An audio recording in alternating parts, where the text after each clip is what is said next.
Has Donald Trump Jr. completely lost his mind? I'm not going to say anything about what's going on in America with that radical agenda. They won't even call them the terrorists that they are. They won't call them the most privileged class in the country. Because if you're trans, you can just do whatever you want.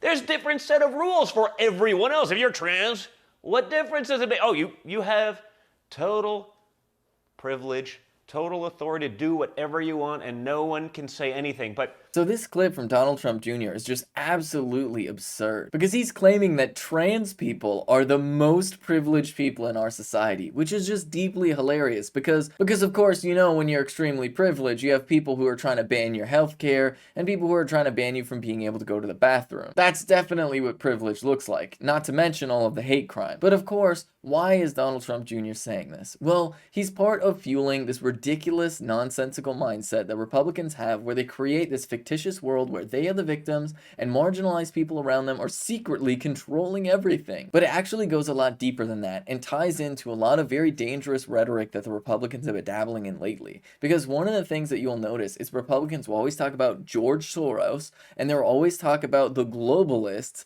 and they'll talk about how everybody's turning gay and communist now. And I don't know if you have connected all of these dots yet, but this is literally Nazi propaganda. I mean, fundamentally, it is the same core propaganda that the Nazis used in the 1930s to push these ridiculous anti-Semitic conspiracy theories, all in an effort to not only demonize and villainize queer folks, but Jewish folks as well, and other marginalized people, people of color, etc. Basically, anybody who is not a cis-het white person, specifically a cis-het white male, is deemed as somehow threatening or malicious, all because, of course, the real oppression that these people think they're facing is that when they say something bigoted, people correctly call them out on places like Twitter and say, hey, that's racist or that's transphobic. And in their mind, they equate being called racist to being discriminated against. And so they invent these conspiracy theories that fuel all of their dangerous nonsense. And it is not difficult to draw a very clear line between the things that Republicans are saying right now about queer people and the direct violence that queer people are facing in the form of not only hate crimes,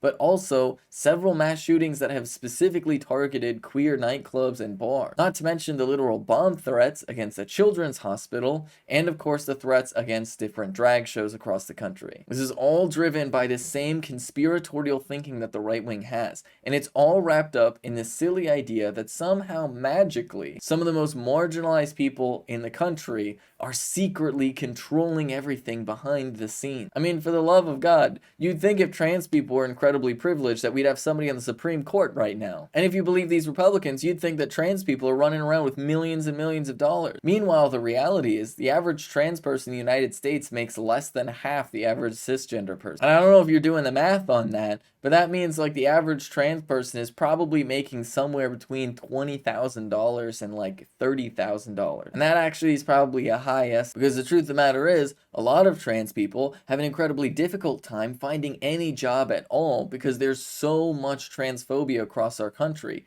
Throw on top of that the ridiculous expense that it costs to just get healthcare, and the simple fact that getting access to things like hormone replacement therapy can be very expensive and challenging, especially as multiple states are trying to effectively ban transition-related care. And it's just so clear that everything that Donald Trump Jr. is saying is just purely ridiculous. But that's not the point. Donald Trump Jr. and these other Republicans, they know what they're saying is false. They know that trans people are not privileged in some way. They are just saying that trans people are privileged because they want to paint trans people as threatening so that they can try to justify and incite violence against queer people. That is it. That's the game that they are running. They want to pretend that people who are marginalized are secretly somehow in power in order to try and justify their vicious legislation that they are passing in attempts to criminalize the existence of trans people. Because if they admit the reality that trans people are incredibly marginalized, then it would be pretty hard for them to push a ridiculous propaganda conspiracy theory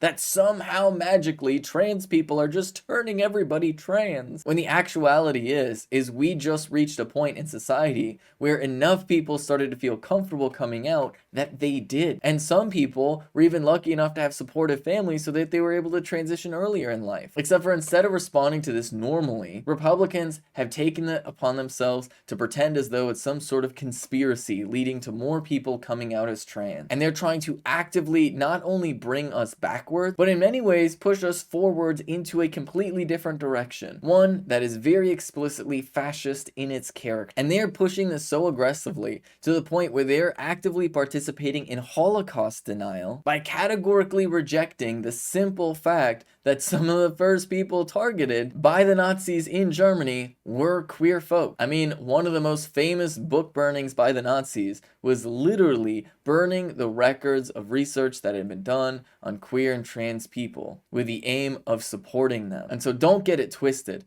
What the Republican Party right now is doing is pushing a very overtly Nazi conspiracy theory. And they're doing so in eliminationist efforts to try and effectively ban trans people from existing and living as themselves publicly. And another layer to this is that they know the policies that they're trying to push about schools, the policies they're trying to push specifically for school administrators to out children to their parents, are specifically designed to cause harm to trans people and queer people more broadly. It's important that we recognize that where the Republicans are starting here is not where they will end up unless we actively push back against them. If you think that Republicans will be satisfied banning queer people from public, then you have been completely fooled, because there is no question that if given the opportunity, Republicans will not stop there. Which is why it's so critical that cisgender people step up in this moment to support trans people. And the good news is, public opinion is already on our side. We just have to actively mobilize to make sure that this doesn't go any further, because it is already putting people in danger.